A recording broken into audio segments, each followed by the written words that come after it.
ವೀಕ್ಷಕರೇ, ದಿನದ ಸುದ್ದಿಗೆ ಸ್ವಾಗತ. ನಾನು ಶ್ವೇತಾ ಕಲ್ಕಣಿ. ಶಿಕ್ಷಕ ಸಮಾಜದಲ್ಲಿ ಒಂದು ಉತ್ತಮ ಪಾತ್ರವನ್ನು ವಹಿಸುವಂತ, ನಿರ್ಣಾಯಕ ಪಾತ್ರವನ್ನು ವಹಿಸುವಂತಹ ಬೋಧಕರು. ಇವರೇ ತಪ್ಪು ದಾರಿಯನ್ನ ತುಳಿದ್ರೆ, ಇವರೇ ವಿದ್ಯಾರ್ಥಿಗಳ ತಲೆನ ಕೆಡಿಸಿದ್ರೆ ಹೆಂಗೆ ಅನ್ನೋ ಪ್ರಶ್ನೆ ಈಗ ಹುಟ್ಟುತ್ತೆ.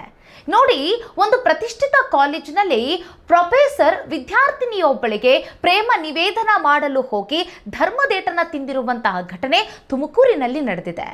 ಪ್ರೊಫೆಸರ್ನ ಅನುಚಿತ ವರ್ತನೆಗೆ ಬೇಸರಗೊಂಡ, ಆಕ್ರೋಶಗೊಂಡಂತಹ ವಿದ್ಯಾರ್ಥಿಗಳೆಲ್ಲರೂ ಸೇರಿ ಆ ಪ್ರೊಫೆಸರ್ಗೆ ಹಿಗ್ಗಾಮುಗ್ಗ ಥಳಿಸಿದ್ದಾರೆ.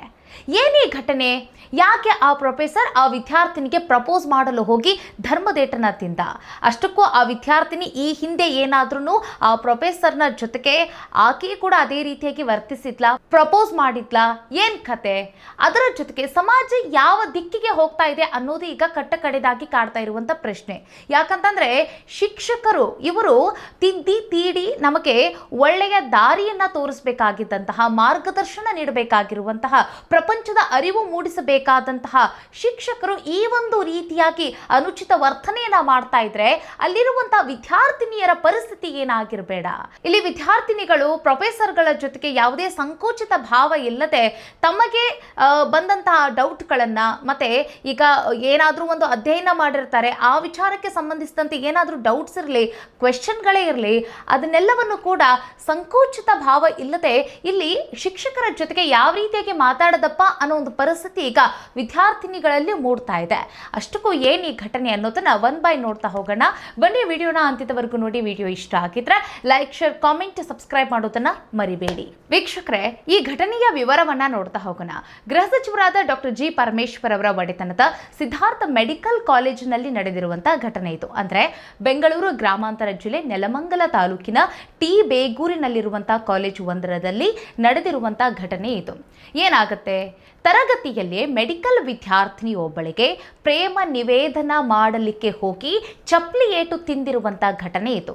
ಪ್ರಾಧ್ಯಾಪಕ ಅಬ್ದುಲ್ ತರಗತಿ ನಡೀತಾ ಇರುತ್ತೆ, ತನ್ನದೇ ಆದಂಥ ತರಗತಿ, ತಾನೊಂದು ಕ್ಲಾಸ್ ತಗೊಳ್ತಾ ಇರ್ತಾನೆ. ಆ ಸಮಯದಲ್ಲಿ ವಿದ್ಯಾರ್ಥಿನಿಗೆ ದಿಢೀರಂತ ಹೋಗಿ ಚಾಕ್ಲೇಟ್ ಕೊಡ್ತಾನೆ. ಚಾಕ್ಲೇಟ್ ಕೊಟ್ಟು, ನೀ ನನಗಿಷ್ಟ, ನಾನು ನಿನ್ನ ಪ್ರೀತಿಸ್ತಾ ಇದ್ದೀನಿ, ನನ್ನ ಮದುವೆ ಆಗ್ತೀಯಾ, ಹೀಗೆ ಒಂದಷ್ಟು ಬೊಗಸೆ ಮಾತುಗಳನ್ನು ಆಡ್ತಾ ಪ್ರಪೋಸ್ ಮಾಡಿದ್ದಾನೆ. ಆಗ ಈ ಪ್ರಾಧ್ಯಾಪಕ ಮಾಡಿದ ಆ ಪ್ರಪೋಸ್ಗೆ ಕೆಂಡವಾಗಿರುವಂಥ ವಿದ್ಯಾರ್ಥಿನಿ ಆಕ್ರೋಶಗೊಂಡು ತರಗತಿಯಲ್ಲಿಯೇ ನಿಂತ್ಕೊಂಡು ಪ್ರಶ್ನೆ ಮಾಡ್ತಾಳವಳು. ಯಾಕೆ ಹೀಗೆ ಮಾಡ್ತಾ ಇದ್ದೀರಾ? ಈ ರೀತಿಯಾಗಿ ಎಲ್ಲ ಮಾತಾಡೋಕ್ಕೆ ಹೋಗಬೇಡಿ, ನನಗಿಷ್ಟ ಇಲ್ಲ, ಆಮೇಲೆ ಈ ರೀತಿಯಾಗಿ ನನ್ನ ಜೊತೆಗೆ ಏನಕ್ಕೆ ನೀವು ನಡ್ಕೊಳ್ತಾ ಇದ್ದೀರಾ ಅಂತ ಹೇಳಿ ಅವಳು ತಿರುಗೇಟನ್ನು ಕೊಡ್ತಾಳೆ.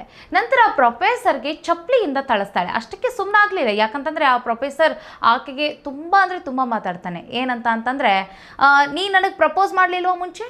ನೀ ನನಗೆ ಪ್ರಪೋಸ್ ಮಾಡಿದ್ದೆ ಅಲ್ವಾ, ನಾನು ಅದಕ್ಕಾಗಿ ನಿನಗೆ ಅದಕ್ಕೆ ಎಕ್ಸೆಪ್ಟ್ ಮಾಡ್ಕೊಂಡಿದ್ದೀನಲ್ವಾ, ಹಾಗಾಗಿ ಅದನ್ನು ಎಲ್ಲ ವಿದ್ಯಾರ್ಥಿನಿಗಳ ಮುಂದೆಯೇ ನಿನಗೆ ಹೇಳ್ತಾ ಇದ್ದೀನಿ ಅನ್ನೋ ರೀತಿಯಾಗಿ ಒಂದು ರೀತಿ ಹೆಂಗಂತಂದರೆ ಆ ಈತ ಪ್ರಪೋಸ್ ಮಾಡಿರೋ ಇದಕ್ಕೆ ಆಕೆ ಏನಂತಂದ್ರೆ ಪ್ರೌಡ್ ಫೀಲ್ ಮಾಡಬೇಕು, ಎಲ್ಲರ ಮುಂದೆ ನಿಂತ್ಕೊಂಡು ನನಗೆ ಇವರು ಪ್ರಪೋಸ್ ಮಾಡ್ತಾ ಇದ್ದಾರೆ ಅನ್ನೋ ರೀತಿಯಾಗಿ ಆ ರೀತಿಯಾಗಿ ಈತ ಹೇಳ್ತಾ ಇದ್ದಾನೆ. ಆಗ ಸಿಟ್ಟಿಗೆದ್ದಂತಹ ಆ ಯುವತಿ, ನಾನು ನಿನಗೆ ಪ್ರಪೋಸ್ ಮಾಡಿಲ್ಲ, ನಾನು ನಿನ್ನನ್ನು ತಿರುಗಿ ನೋಡಿಲ್ಲ, ನನ್ನ ವಯಸ್ಸೇನು, ನಿನ್ನ ವಯಸ್ಸೇನು, ಆಮೇಲೆ ನೀನೊಬ್ಬ ಲೆಕ್ಚರ್, ನಾನೊಬ್ಬಳು ವಿದ್ಯಾರ್ಥಿನಿ, ನಿನ್ನ ಕೆಲಸ ಏನು? ನಮಗೆ ಬೋಧನೆ ಮಾಡಬೇಕಾಗಿರುವಂಥದ್ದು, ಈ ರೀತಿ ಪ್ರೇಮ ನಿವೇದನೆ ಮಾಡುವಂಥ ಕೆಲಸ ನಿನ್ನದಲ್ಲ ಅಂತ ಹೇಳಿ ಚಪ್ಪಲಿ ತಗೊಂಡು ಆತನಿಗೆ ಥಳಿಸ್ತಾಳೆ.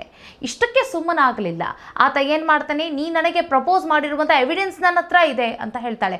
ಏನಿದೆ ಅಂತ ಕೇಳಿದರೆ, CCTV ಫುಟೇಜ್ ಇದೆ, ತೋರಿಸ್ತೀನಿ ಅಂತ ಹೇಳ್ತಾಳೆ. ಆಗ ಆ ವಿದ್ಯಾರ್ಥಿನಿಯೊಬ್ಬಳು CCTV ಫುಟೇಜ್ ಇದೆಯಲ್ಲ ಅದನ್ನು ತೋರಿಸು ಅಂತ ಹೇಳಿ ಆಕೆನೂ ಕೂಡ ರಿಯಾಕ್ಟ್ ಮಾಡ್ತಾಳೆ. ಇವರಿಬ್ಬರ ಆ ಒಂದು ಕಾನ್ವರ್ಸೇಷನ್ ಅನ್ನ ನೋಡ್ತಾ ಇದ್ದಂತಹ ವಿದ್ಯಾರ್ಥಿನಿಯರು ಮತ್ತೆ ವಿದ್ಯಾರ್ಥಿಗಳು ಆಕ್ರೋಶಗೊಂಡು ಅಲ್ಲಿ ವಿದ್ಯಾರ್ಥಿಯ ಪರವಾಗಿ ನಿಂತ್ಕೊಂಡಿದ್ದಾರೆ. ಆ ವಿದ್ಯಾರ್ಥಿನಿಯ ಪರವಾಗಿ ನಿಂತಹ ಸ್ಟೂಡೆಂಟ್ಗಳೆಲ್ಲರೂ ಸೇರಿ ಆ ಪ್ರೊಫೆಸರ್ನ ಹಿಗ್ಗಾಮುಗ್ಗ ಥಳಿಸಿದ್ದಾರೆ. ಈ ಕೆಲಸಕ್ಕೆ ನೀವು ಬರ್ತೀರಾ? ನೀವು ಕಾಲೇಜ್ಗಳಿಗೆ ಬೋಧನೆಯನ್ನು ಮಾಡೋದನ್ನು ಬಿಟ್ಟು ಈ ರೀತಿಯಾಗಿ ನಾಟಕ, ನವರಂಗಿ ಆಟಗಳನ್ನು ಆಡಲಿಕ್ಕೆ ಬರ್ತೀರಾ ನೀವು ಅಂತ ಹೇಳಿ ಹಿಗ್ಗಾಮುಗ್ಗ ಥಳಿಸಿದ್ದಾರೆ. ವಿದ್ಯಾರ್ಥಿಗಳೆಲ್ಲರೂ ಸೇರಿ ಸಿಟ್ಟಿಗೆದ್ದು ಆ ಪ್ರೊಫೆಸರ್ನ ಥಳಿಸುವಂತಹ ಸಮಯದಲ್ಲಿ ಉಳಿದಂತಹ ಪ್ರಾಂಶುಪಾಲರು ಮತ್ತು ಪ್ರಾಧ್ಯಾಪಕರೆಲ್ಲರೂ ಸೇರಿ ಆ ಪ್ರಾಧ್ಯಾಪಕನನ್ನು ಬಿಡಿಸ್ಕೊಂಡಿದ್ದಾರೆ. ಮತ್ತು ವಿದ್ಯಾರ್ಥಿಗಳನ್ನು ಎಲ್ಲರಿಗೂ ಕೂಡ ಸುಮ್ಮನೆ ಇರಿ, ನಾವಿದ್ದೀವಿ ಅಂತ ಹೇಳಿ ಅವರೆಲ್ಲರಿಗೂ ಕೂಡ ಅಲ್ಲಿಗೆ ಆ ಜಗಳವನ್ನು ಹತ್ತಿಕ್ಕುವ ಪ್ರಯತ್ನವನ್ನು ಮಾಡಿದ್ದಾರೆ. ನಂತರ ಆ ವಿದ್ಯಾರ್ಥಿನಿ ಪ್ರಾಂಶುಪಾಲರು ಹೇಳ್ತಾಳೆ, ಪ್ರಿನ್ಸಿಪಲ್ಗೆ ಹೇಳ್ತಾಳೆ, ನಾನು ಯಾವತ್ತೂ ಕೂಡ ಈತನಿಗೆ ಹೋಗಿ ನಾನು ಪ್ರೇಮ ನಿವೇದನೆಯನ್ನು ಮಾಡಿಲ್ಲ, ನಾನು ಪ್ರಪೋಸ್ ಮಾಡಿಲ್ಲ, ಸುಮ್ಕೆ ಬಂದು ಕ್ಲಾಸ್ ರೂಮಲ್ಲಿ ಎಲ್ಲ ವಿದ್ಯಾರ್ಥಿಗಳ ಮುಂದೆ ಈತ ನನಗೆ ಪ್ರಪೋಸ್ ಮಾಡಿರುವಂಥದ್ದು. ಅಷ್ಟೇ ಅಲ್ಲ, ಈ ಹಿಂದೆ ನೀ ನನಗೆ ಪ್ರಪೋಸ್ ಮಾಡಿಲ್ವಾ ಅಂತಲೂ ಕೂಡ ಈ ರೀತಿಯಾಗಿ ಖ್ಯಾತಿ ತೆಗಿತಾ ಇದ್ದಾನೆ ಅಂತ ಹೇಳಿ ಅಲ್ಲಿ ಪ್ರಿನ್ಸಿಪಲ್ಗೆ ಆ ಯುವತಿ ಕಂಪ್ಲೇಂಟನ್ನು ಮಾಡಿದ್ದಾಳೆ. ಈಗ ಈ ವಿಚಾರಕ್ಕೆ ಸಂಬಂಧಿಸಿದಂತೆ ಆ ಪ್ರಿನ್ಸಿಪಲ್ಲರು ಪೊಲೀಸರಿಗೆ ಮಾಹಿತಿಯನ್ನು ಕೊಟ್ಟಿದ್ದಾರೆ. ಆ ಸ್ಥಳಕ್ಕೆ ಬಂದಂತಹ ಪೊಲೀಸರು ಈ ಪ್ರಾಧ್ಯಾಪಕ ಮತ್ತು ಅನುಚಿತ ವರ್ತಕ ಈ ಪ್ರಾಧ್ಯಾಪಕನನ್ನ ಅಬ್ದುಲ್ನನ್ನ ಪೊಲೀಸರು ಈಗ ವಶಕ್ಕೆ ಪಡೆದಿದ್ದಾರೆ, ಅರೆಸ್ಟ್ ಮಾಡಿದ್ದಾರೆ. ಸದ್ಯಕ್ಕೀಗ ಪೊಲೀಸರ ವಿಚಾರಣೆಯಲ್ಲಿದ್ದಾನೆ. ಈ ವಿಚಾರಕ್ಕೆ ಸಂಬಂಧಿಸಿದಂತೆ ಅಂತಂದರೆ ಈ ಪ್ರಾಧ್ಯಾಪಕಂದು ಒಂದು ಹಿಸ್ಟ್ರಿ ಇದೆ. ಅಂತಂದರೆ ಈತ ಈ ರೀತಿಯಾಗಿ ನಡೆದುಕೊಳ್ತಾ ಇರೋದು ಇದೇ ಮೊದಲಲ್ಲ. ಈತನ ವಯಸ್ಸನ್ನು ನೀವು ನೋಡ್ತಾ ಇರಿ, ಹೆಂಗಂತಂದರೆ 40 ನಂತರದ ವಯಸ್ಸು ಈತನಿಗೆ ಇರುವಂಥದ್ದು. ಸೊ ಆ ಯುವತಿ ಅಂತಂದರೆ ನೋಡಿ, ಅವರು ಮೆಡಿಕಲ್ ಕಾಲೇಜಿನಲ್ಲಿ ಓದ್ತಾ ಇರುವಂಥ ಯುವತಿಯಾಗಿರೋ ಕಾರಣಕ್ಕಾಗಿ ತುಂಬ ಅಂದರೆ 25 ಒಳಗಡೆ ಇರುವಂಥ ವಯಸ್ಸಿನ ಹುಡುಗಿ ಆಕೆ. ಸೊ ಈತನ ವಯಸ್ಸಲ್ಲಿ ಆ ಯುವತಿಯ ವಯಸ್ಸಲ್ಲಿ ತುಂಬ ಅಜಗಜಾಂತರ ವ್ಯತ್ಯಾಸ ಇದೆ. ಸೊ ಈ ಹುಡುಗಿಗೆ ಆತನ ಮೇಲೆ ಕ್ರಶ್ ಆಗೋಕ್ಕೆ ಅಥವಾ ಇನ್ಯಾವುದೋ ಒಂದು ಪ್ರೀತಿ ಪ್ರೇಮ ಹುಟ್ಟಬೇಕು ಅಂತಂದರೆ ವಯಸ್ಸಿನ ಅಂತರವು ಕೂಡ ತುಂಬಾ ಹೆಚ್ಚಿಗೆ ಇದೆ. ಹೀಗಿದ್ರೂ ಸಹಿತ ಆ ಯುವತಿಯ ಮೇಲೆ ಈತ ಆರೋಪವನ್ನು ಮಾಡಿರುವುದು, ನೀ ನನಗೆ ಈ ಹಿಂದೆ ಎಲ್ಲ ನೀ ನನಗೆ ಪ್ರಪೋಸ್ ಮಾಡಿಲ್ವ ಅಂತಲೂ ಕೂಡ ಕೇಳಿದ್ದಾನೆ. ಅದಕ್ಕೆ ಸರಿಯಾಗಿ ಬೆಂಡೆತ್ತಿದ್ದಾಳೆ ಆ ಯುವತಿ. ಇನ್ನು ನಂತರ ಈ ಹಿಂದೆಯೂ ಕೂಡ ಈತನೊಂದು ಹಿಸ್ಟ್ರಿ ಇತ್ತು ಅಂತ ಹೇಳಿದ್ನಲ್ಲ, ಅಂದರೆ ಬೆಂಗಳೂರಿನಲ್ಲಿ ಬೌರಿಂಗ್ ಕಾಲೇಜಿನಲ್ಲೂ ಸಹಿತ ಈತ ಇದೇ ರೀತಿಯಾಗಿ ವರ್ತನೆಯನ್ನು ಮಾಡಿದ್ನಂತೆ. ಮತ್ತು ಇದೊಂದು ರೀತಿ ಈತ ಮಾನಸಿಕ ಅಸ್ವಸ್ಥ ಅಂತಲೂ ಕೂಡ ಹೇಳಲಾಗುತ್ತೆ. ಅದರ ಜೊತೆಗೆ ಈತನ ಹೆಂಡತಿ ಬಿಟ್ಟೋಗಿರೋ ಕಾರಣಕ್ಕಾಗಿ ಕೂಡ ಈತ ಈ ರೀತಿಯಾಗಿ ವರ್ತಿಸ್ತಾ ಇದ್ದಾನೆ ಅಂತಲೂ ಕೂಡ ಹೇಳ್ತಾ ಇದ್ದಾರೆ. ನೋಡಿ, ಈತನ ಬ್ಯಾಕ್ಗ್ರೌಂಡ್ ಹೀಗಿದೆ, ಈತನ ಹಿಸ್ಟ್ರಿ ಹಿಂಗಿದೆ ಅಂತ ಅಂದ್ರೂ ಸಹಿತ ಆ ಕಾಲೇಜಿನವರು ಯಾಕೆ ಈತನನ್ನು ಹೈಯರ್ ಮಾಡಿದ್ರು, ಯಾಕೆ ಈತನ ಲೆಕ್ಚರರ್ ಆಗಿ ಆಯ್ಕೆ ಮಾಡಿಕೊಂಡ್ರು ಅನ್ನೋದು ಈಗ ಕಟ್ಟ ಕಡೆದಾಗಿ ಕಾಡ್ತಾ ಇರುವಂಥ ಪ್ರಶ್ನೆ.